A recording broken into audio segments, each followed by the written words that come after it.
அன்பான தேவனுடைய பிள்ளைகளே, வேதம் சொல்லுகிறது, நீங்கள் எகிப்து தேசத்திலிருந்து புறப்பட்டு வந்த நாட்களில் நடந்தது போல உன்னை அதிசயங்களை காண பண்ணுவேன்.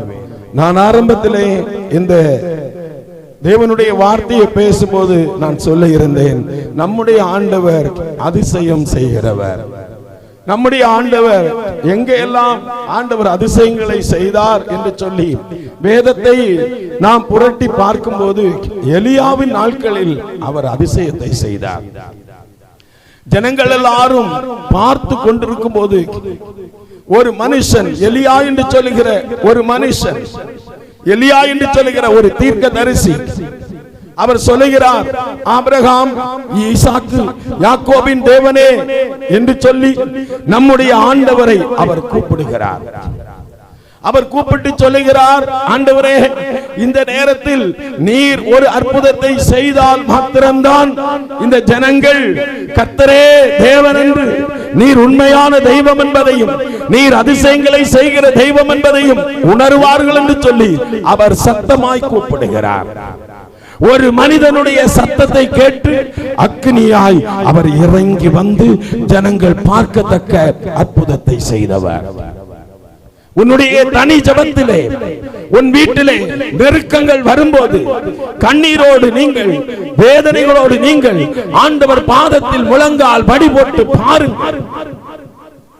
எப்படி எலியாவின் நாட்களில் பட்சிக்கும் அக்கினியாய் இறங்கி வந்தாரோ அப்படியே இறங்கி வருவார்.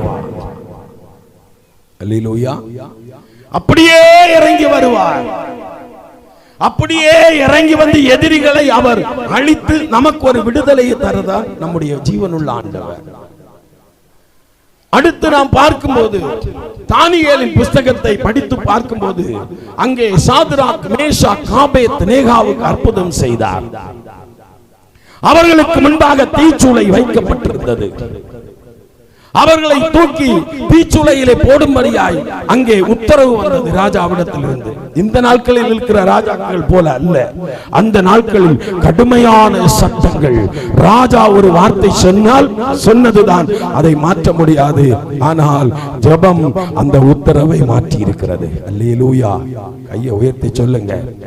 ஜெபம் உத்தரவை மாற்றி இருக்கிறது. எஸ்தரின் ஜெபம் உத்தரவை மாற்றினது. அல்லேலூயா. எஸ்தர்களே, உங்கள் ஜெபம் உத்தரவை மாற்றும். உங்கள் ஜெபம் சாபத்தை மாற்றும். உங்கள் ஜெபம் பாவத்தை மாற்றும்.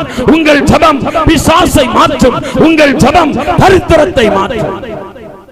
அல்லேலூயா. எஸ்தரின் புத்தகத்தை படித்து பாருங்கள். சரித்திரத்தை மாற்றி அமைத்தவர்கள் தான் எஸ்தர் அம்மா, எஸ்தர் ராஜாத்தி. ஒரு சாதாரண குடும்பத்தில் உள்ளவர்கள் உயர்த்தப்பட்டார்கள். நீ ஒரு சாதாரண பிள்ளையா இருக்கலாம், சாதாரண மகனா இருக்கலாம், சாதாரண மகளா இருக்கலாம், நீ யாரா இருந்தாலும் சரிதான். ஆண்டவருக்கு முன்பாக நீங்கள் முழங்கால் படி போட்டு ஜெபித்து பாருங்கள். எந்த சூழ்நிலையும் அவரால் மாற்ற முடியும். காரணம், அவர் ஜீவனுள்ள தேவன், அவர் உயிருள்ள ஆண்டவர்.